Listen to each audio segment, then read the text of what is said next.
everybody. It is 12:43 in the morning after WrestleMania Saturday, night one of WrestleMania 38. And this is the Stable Podcast. We're going to do just kind of a quick, we'll even say it, an ups and downs, just like Simon Miller over at What Culture, to review, whatever. He'll like it. He's down there in Dallas enjoying himself anyways. He's probably recording it right now. Probably. So first, though, my name's Josh, and this is Dr. Deb.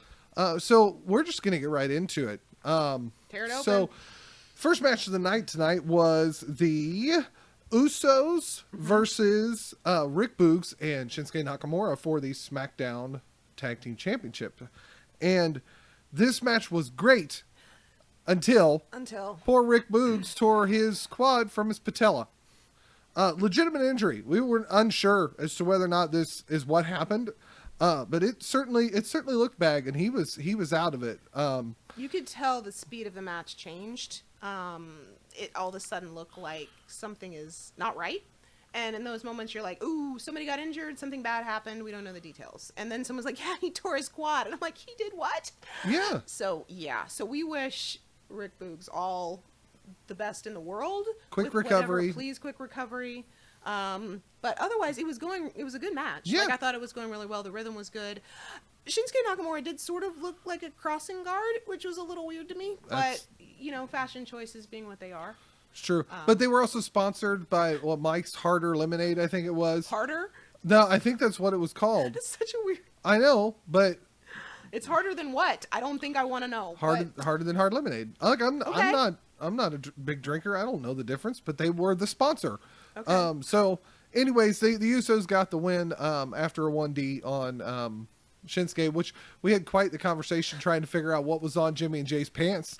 It was a real discussion point. I was like, it looks like they have lipstick on their pants. It's not lipstick. What is this? So, after a pause and a close examination, we determined it stands for Bloodline and 1D, which is their finisher, which makes sense. Sure. I just didn't quite understand what was going on with the pants. But. So, with that said, I think I personally, I have to give this one a down because Rick got hurt.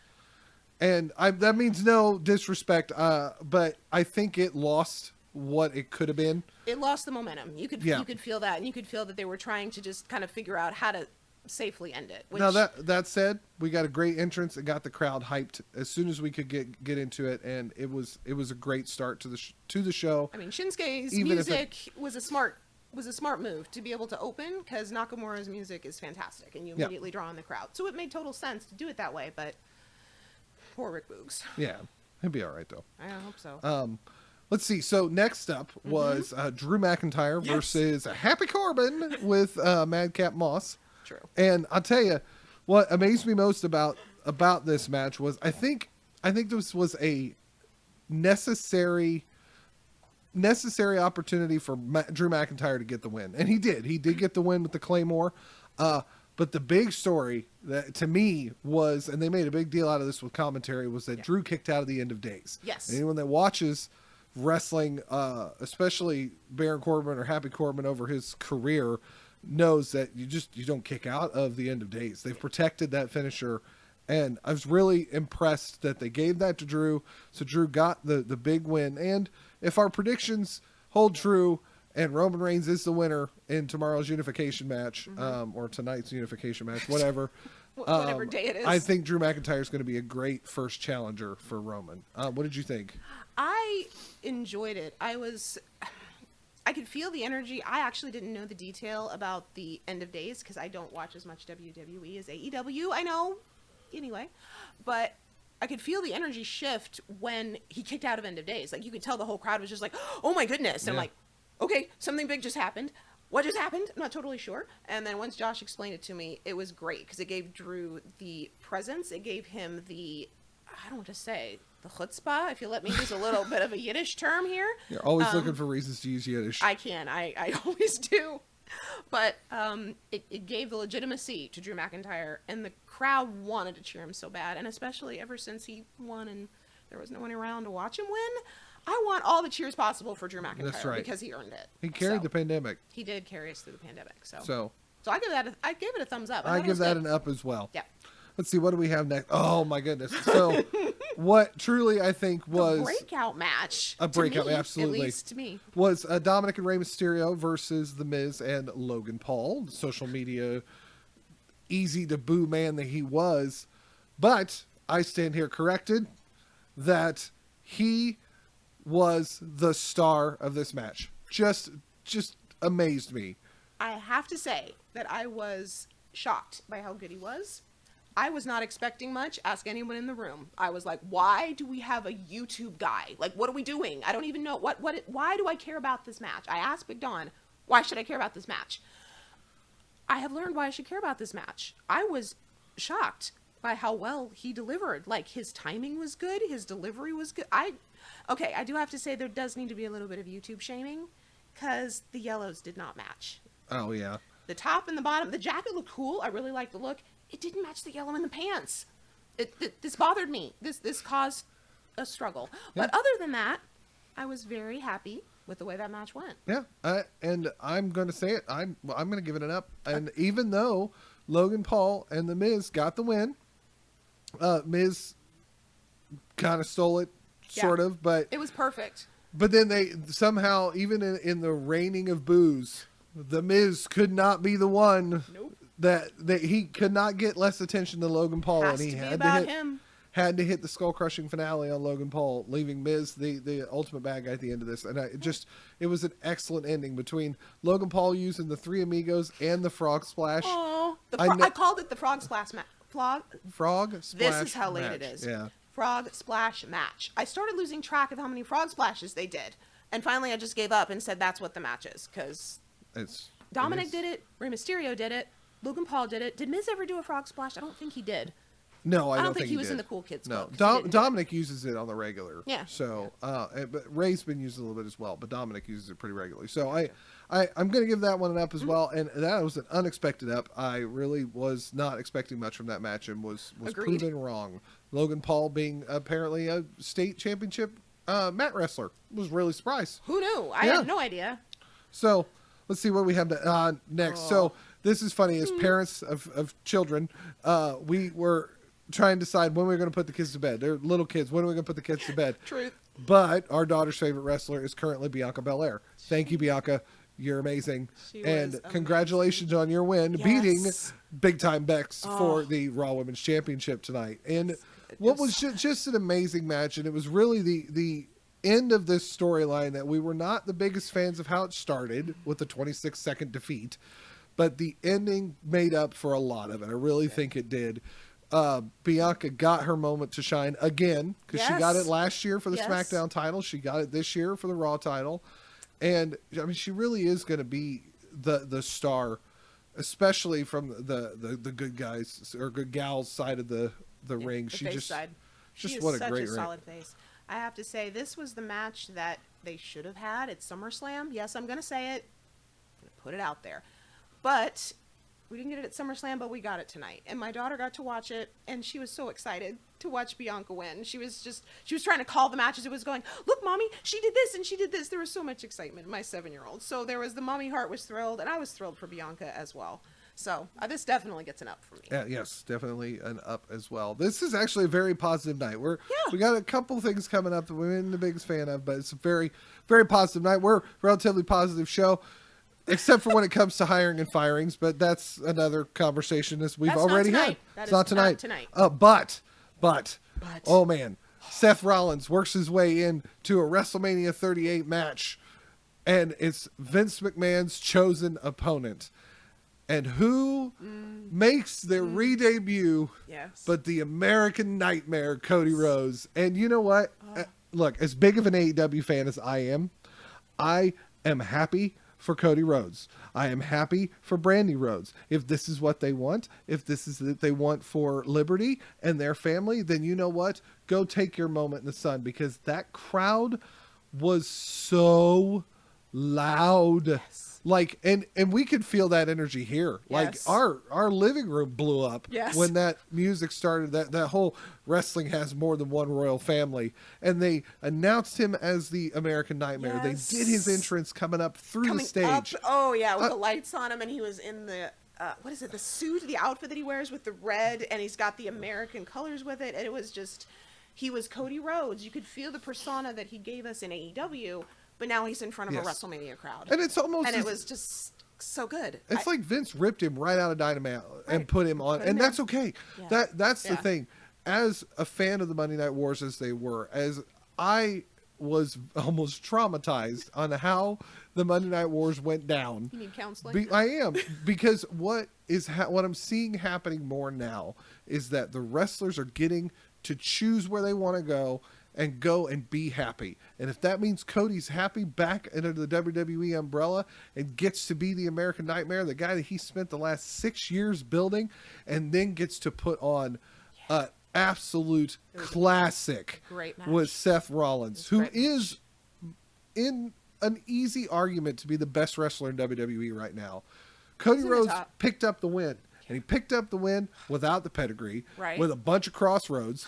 He didn't even use the Tiger Driver. What was the series that he did that nodded to his dad? He did a series right at the end that he was like, that's what the American Dream did. And I didn't see it. It's the Bionic Elbow. Okay, was that what it was? Yeah, so it was great. Bully Ray used to do one similar to it that he would call it Flip Flop and Fly, and it was the multiple haymakers that would result in the Bionic Elbow or dropping the elbow on the guy's forehead. And he's always tried to do that. He'll do the drop down to his back and punch up to the throat, which is a nod to his brother Dustin as well. Gotcha. Tonight he did it, but he kicked Seth in the head, which I thought was kind of funny. But Seth might need a little kick in the head, depending on the day. Time to time. And I have to say, his mocking of himself as Stardust, it was near the beginning, the first minute or two, I thought was hilarious. Yeah. Because you could absolutely feel the mocking of, well, this is what I used to be, but here's who I am today. That's right. And it was a fantastic, I don't know.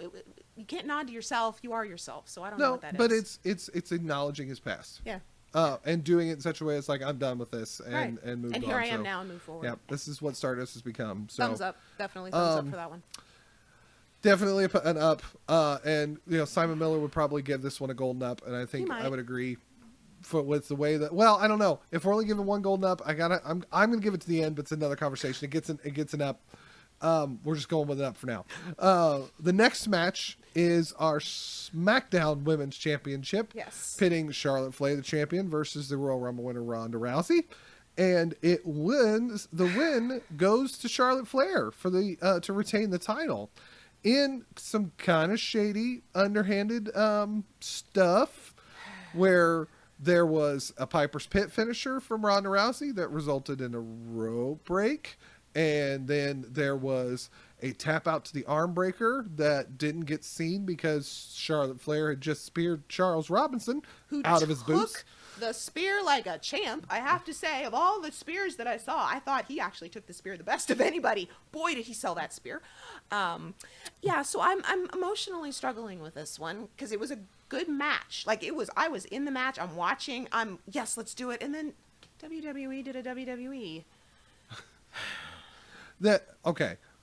Shenaniganizing. Yes. That's not even a word, but I'm going to invent it because it's. I'm going to give it a down because I wanted Charlotte to lose. But I also am not upset at WWE like you would be. And it's a discussion probably to talk about other way because I believe that we're going to get a WrestleMania Backlash rematch. Do we need Dawn here to possibly us through this? Possibly, okay. But I know that you're right. They WWE'd it. I don't think it's a bad thing because I believe that there's a rematch that can be set up that Ronda gets another shot. Can I have a pay-per-view that just gives a clean win all the way through? I feel like they don't give that. I just want clean wins. This was not completely. I mean, there wasn't a disqualification. There wasn't a count out. She got the win by pinfall.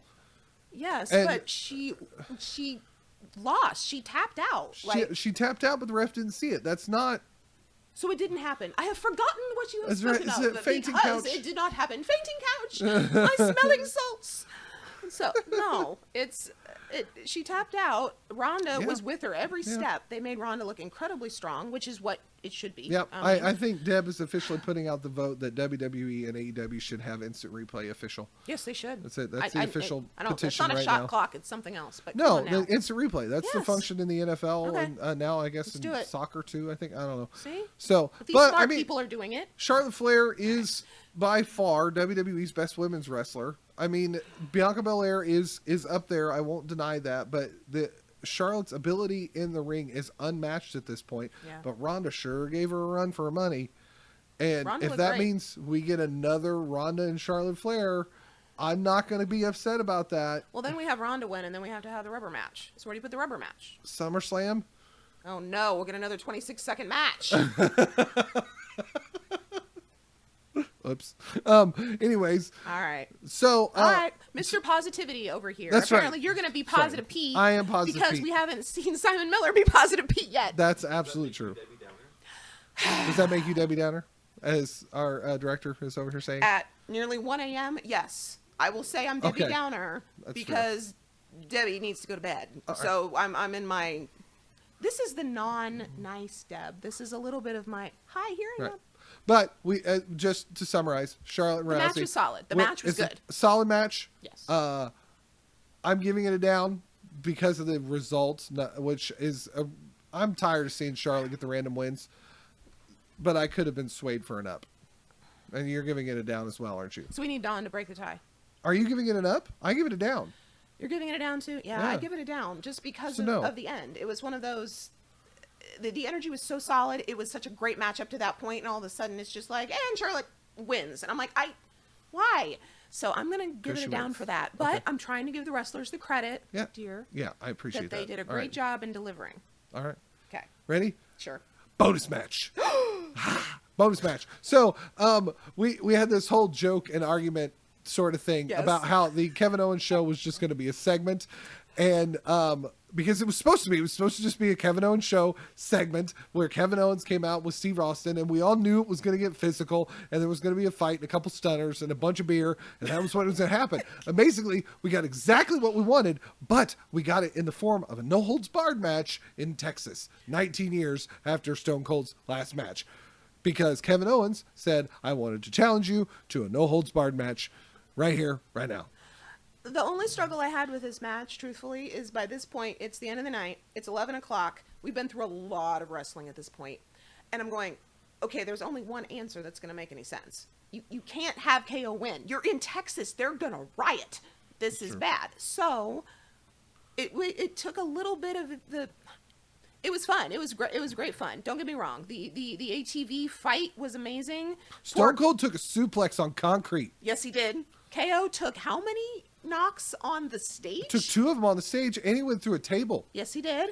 So it was impressive, but it was Not one of those... not at the same time. No, not at all at the same time. No. But the challenge was that we all knew what was going to happen, and so therefore it was like, all right, we're going to get there. We're going to get, we don't know the path we're going to get there, but we know where we're going. And I kind of like the mystery. I like the, I wonder, and it was never really an I wonder. It's a, he's going to stomp him. The Texas is going to kill the Canadian. So I didn't wonder. I knew exactly what was going to happen, and I was there. I was ready for it, right. And I kind of wish I had some Broken Skull IPAs to enjoy with him. We're good. We don't need any more broken. Look, we're good. I'm not. Look, it's getting an up from me, 100%. I will give it an up too. It was so good. It was so good. And He was moving well. Steve looked like he had such a good time. Yes. And He gets an up for that. Yeah. Because he looked like he enjoyed himself. Maybe he didn't look quite as good as Sting looked. But you know, it's pretty he looked close. good. It's pretty He looked close because Sting has only had I think one-on-one match since he's done AEW. Everything else has been tag team stuff. Right. And Steve was in a one-on-one, and Yeah. he did well. So. Yeah. So that said, we will have to give one additional down for the evening, which will hopefully get that up next tomorrow if they fix this, where the New Day and Ridge Holland and Sheamus, the tag team match, looks like it got cut for the night. We can't say. Sheamus sent a message that had a scissors on it. Yes, he did. But if that doesn't mean cut, I don't know no, what it means. it was cut for the night, but that doesn't mean it was cut from WrestleMania. Remember, they have a second night. I know. They might be able to work it in. Heck, they might put it on the pre-show tomorrow because they didn't have any matches on the pre-show tonight. Yeah, that was weird. Normally they do It's a a pre-show. 2-hour pre-show with no matches. Yeah, I mean, I don't know. I'm not complaining. That means that all the Is that matches a- were important. It wasn't a belt match. It was just, I just want to Nope. fight you match. It is very much like a blood feud situation Oh. because Ridge Holland did accidentally drop Biggie on his head, thus causing the broken neck. Oh, Yeah. boy. Oh, boy. So there's kind of That's some badness. beef there. Yeah, okay. But overall, the whole show, I gotta say, night one, it's got to get an up. I don't know what else to say for that. I agree. Overall, it was an up. There was, as we said, there was a couple of moments, but I was pleasantly surprised by the way that they did a lot of things. And the two biggest ups for me, he was going to give the golden up. You give the golden up to the last. I'm giving it to Steve Austin because he looked amazing. Which is, Cody Rhodes' pop could get its own. Yeah. But I would- Steve yeah. Austin really, like, they set that up as the main event for a reason. Yeah. And they did it. And it just was, I don't know which one I popped. I think I popped more for Cody. I think you did. But I think yeah. the crowd was, you put those two in front of each other, the crowd won't have a voice after Right. it's over with. Exactly. It's so good. No. If we're going to, I'll, Yeah. let's do, so I would have given the golden to Cody, and I would have Yeah. given the Austin KO match an up, so you would give the KO match the golden. Yeah, And you sure. would have, okay, so somehow they each got half a golden up? Sure. Okay. Enjoy a silver up. But Silver's first loser. I don't No, that can't work. Okay, we have to see. Let's see what Simon Miller says, because in Simon we trust. That's fair. That's fair. So, I don't have like a full on 3 count. I know. I haven't had time. Where's Dawn? We don't have a 3 count. We may think about it for part 2, so please. Oh, hold on. What'd you Maybe write? I have the random comments that I have Ooh, written yeah. that got some interesting. Dr. Deb's WrestleMania Night 1 thoughts. Yes. So, 1. No, you're supposed to say it, and then we do 1. See, I Well, don't do no, this. just say your thoughts. Okay. So, Over here. any match that has a lot of frog splashes should automatically get an up. So that's my 1. Okay. Number 2, any match that has a marching band entrance should automatically get an up. So that's a 2. 2. Yeah. Matter of fact, that's going to be our mystery guest for the next. Every year, we're going to write that as a mystery guest now. The marching band is going to be the mystery guest. Yeah. I think that's very reasonable. Yeah. And my final one is if somebody gets proposed to based on the billboard at the very end, it said, "Will you marry me?" in like green letters. Somebody had a billboard up. It looks like he was trying to propose. She was trying to propose. I don't know. But if you get proposed to or proposed, then that should get an up. So that's a my good third. deal. We'll All see right. what Don says. He may not like mine. No, But hey, well, who knows? Look, I hope you guys enjoyed our middle of the night ramblings talking about WrestleMania Night 1. I hope to get this together maybe sometime in the afternoon before Night 2. So please check try. out WrestleMania Night 2 on Peacock or your local pay-per-view house, or if you have it on the WWE Network over in other countries. If you're listening to us from there, hey, you never know. I it's don't true. know. Stranger things have happened. So, with that said, this has been The Stable, and I hope you enjoyed yourselves, because I know we did, and continue with our weekend of wrestling coverage. Enjoy wrestling.